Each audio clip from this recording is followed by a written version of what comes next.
Hey, what's going on, guys?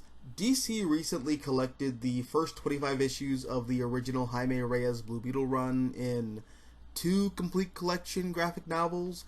I'm sure because that movie is coming out, and God bless that endeavor. I mean, I think it looks like a lot of fun, but I think the superhero movie, as it's been practiced this past decade, is over. And I think Blue Beetle is going to be financial evidence of that. Be that as it may, I bought the first two, and I'm guessing only two collections of Blue Beetle Jaime Reyes because I didn't see a listing for a third volume. And part of me feels late to the party, but I don't regret jumping in as late as I did. Because keeping it a buck, the biggest reason why I didn't gravitate towards this book and this character when he first showed up was because he was everywhere. And it's not like I didn't gravitate towards him because I didn't like Jaime as a character or anything like that. I always thought he was a really fun and charming addition to the DC universe. You just have to understand, if you weren't actively reading comics throughout the mid to late 2000s, I don't think you realize just how overexposed this character was. First of all, this dude was a Deus Ex Machina that killed Brother Eye during Infinite Crisis, and he sort of just came out of nowhere. He was also featured in Smallville for no reason. He was a major supporting character in Batman Brave and the Bold. He was in Young Justice. He was a playable character in Injustice 2. He's in those crappy DC animated movie universe things. Basically filling in for the role of Cyborg because since Cyborg was an adult by the time this universe kicked off, all of the Teen Titans stories used Jaime as a replacement for Vic. I don't know, it was stupid. And to top it all off, for like 5 or 6 years, every other teen superhero comic featured Jaime Reyes as the new Blue Beetle. And it was just getting to a point where you couldn't look at anything, anywhere, remotely DC Comics related and not see this Kamen Rider looking mother. And again, that's why for the longest time I just didn't gravitate towards him. In fact, I'd go as far to say I was actively trying to avoid him. But after finally having read it for myself, God, I wish I read this as a kid. This is 100% up my alley. This was so needlessly good. 10-year-old me would have absolutely loved this. It's just, again, I was avoiding it because the big corporate push, it felt artificial.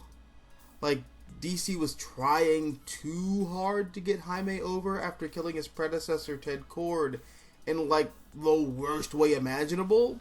Which, that part wasn't really all that bad for me.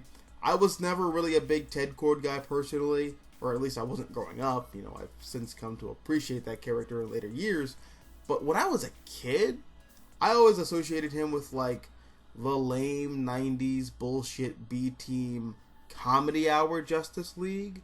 So I never took him seriously or really cared about him. But I knew that other DC fans did. And a lot of the hype around Jaime just felt like DC saying, hee hee hee, sorry about the last guy getting shot in the face, but like, oh my god, like, we have a new guy here, he's like new, and you're totally gonna love him because he's new, and like, you'd be crazy to not like this new guy. He's new, and you're gonna love him because he's new. I don't know, it just kind of felt like when your mom makes you hang out with the new neighbor kid who's kind of weird, but like, you don't hate him, but you don't like hanging out with him because your mom's making you hang out with him. That's like the best way that I can describe it. I don't know how else to describe it. But after having finally familiarized myself with Jaime, I think I can safely say not only is this one of the best superhero comics I think I've ever read, I also think that Jaime represents everything that works about the DC universe and everything DC can be, on top of being the best modern legacy hero by like a pretty wide margin. Which is interesting because in a lot of ways Jaime Reyes is the blueprint for how legacy heroes are approached now. He's a teenage person of color who took on the mantle of some crusty old white male has-been hero. But I think the major thing that sets him apart from Miles Morales, or John Kent, or even Miss Marvel, who I think for the most part is one of the more successful new characters in Marvel's legacy hero lineup, as far as the comics are concerned at least, is that unlike a lot of the newer legacy heroes, first of all, Jaime had the luxury of not being caught up in a multimedia IP marketing shitstorm that a lot of newer characters are. I mean, he was. I spent like 10 hours bitching about how he was. But it didn't affect the comics in a way where you can tell, and it's distracting, and it takes away from his overall growth as a character. His book wasn't trapped in a series of infinite crossover blockbuster events. And second, he's not stuck in an endless cycle of justifying his own existence because that's the only story that anybody wants to tell with him. He gets to stand on his own 2 feet as his own unique character. And I also think that being so far removed from the previous 2 Blue Beetles in aesthetic, genre, and tone really help with that. He's not a dashing, aristocratic, pulp thriller, crime buster with a Batman-style arsenal at his disposal. He's a dorky middle-class teenager living in a small town on the edge of the US-Mexican border with an alien murder machine stapled to his spine that turns him into a Guyver.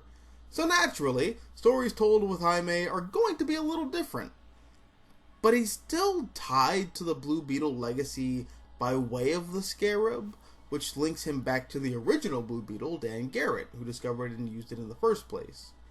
But while I think the book does take time to build on and retroactively deepen the lore of Blue Beetle, I never find myself getting lost in the weeds of continuity or high concepts.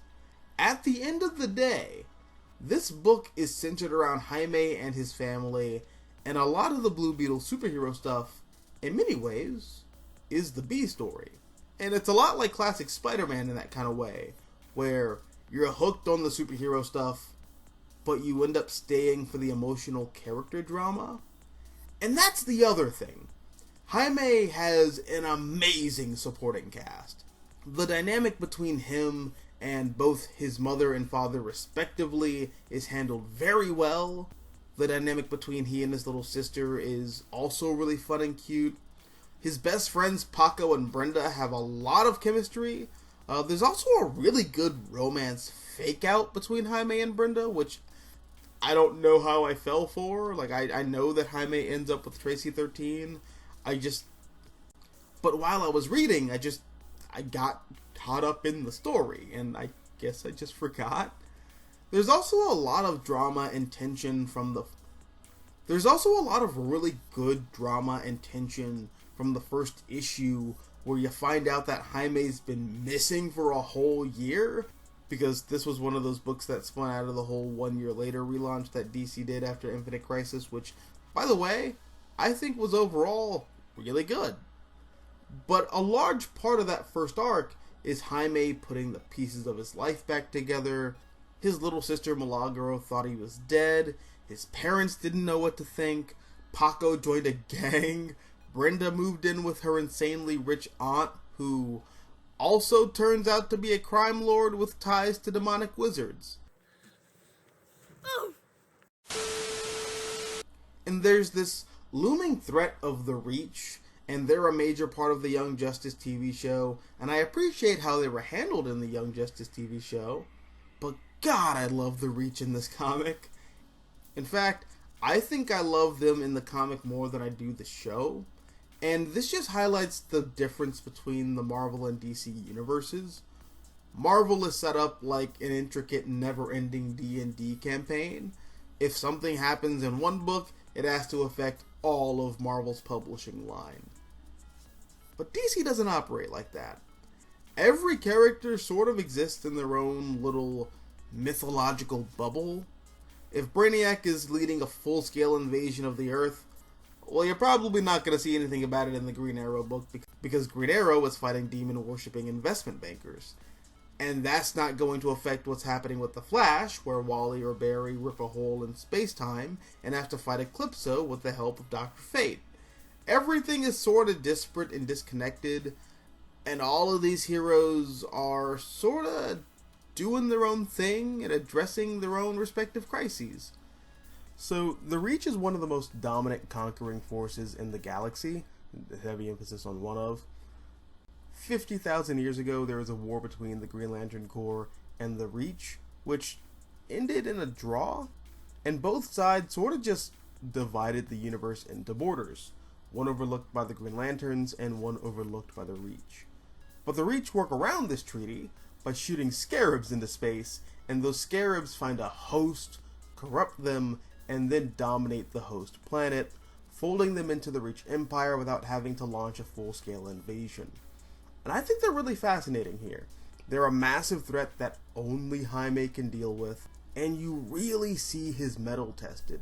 There's a point where the scarab gets ripped out of his spine, and he has to escape a Reach warship while naked and bleeding out, all while the Reach launch an attack on El Paso, even though it breaks their treaty with the Green Lantern Corps.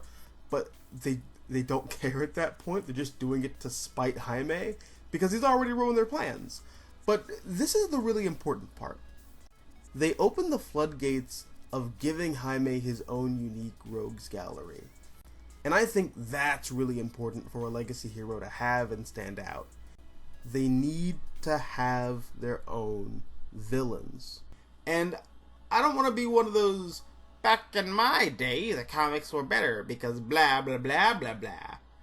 I don't want to be that guy. But I just finished reading the last issue of The Adventures of John Kent with the whole Injustice Superman thing. And I've been trying to get caught up with the Miles Morales comic for a while. I don't know, man. The original Jaime Reyes Blue Beetle series had sauce. It had flavor. The way Jaime would smile as he crippled imperialist forces was just full of the exaggerated swagger of a Mexican teen. It gave me goosebumps.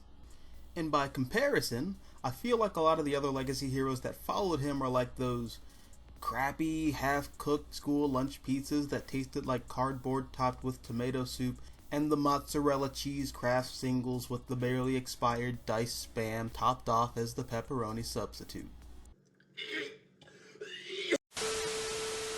But those are just my thoughts, and really those are my immediate thoughts after having just read the recollected editions of the Blue Beetle Jaime Reyes series.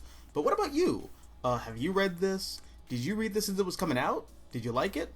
Again, I really wish I read this as a kid. This is everything I love about superheroes, particularly DC Comics. So again, if you like DC Comics, if you like superheroes in general, if you like Guyver, definitely give this book a shot.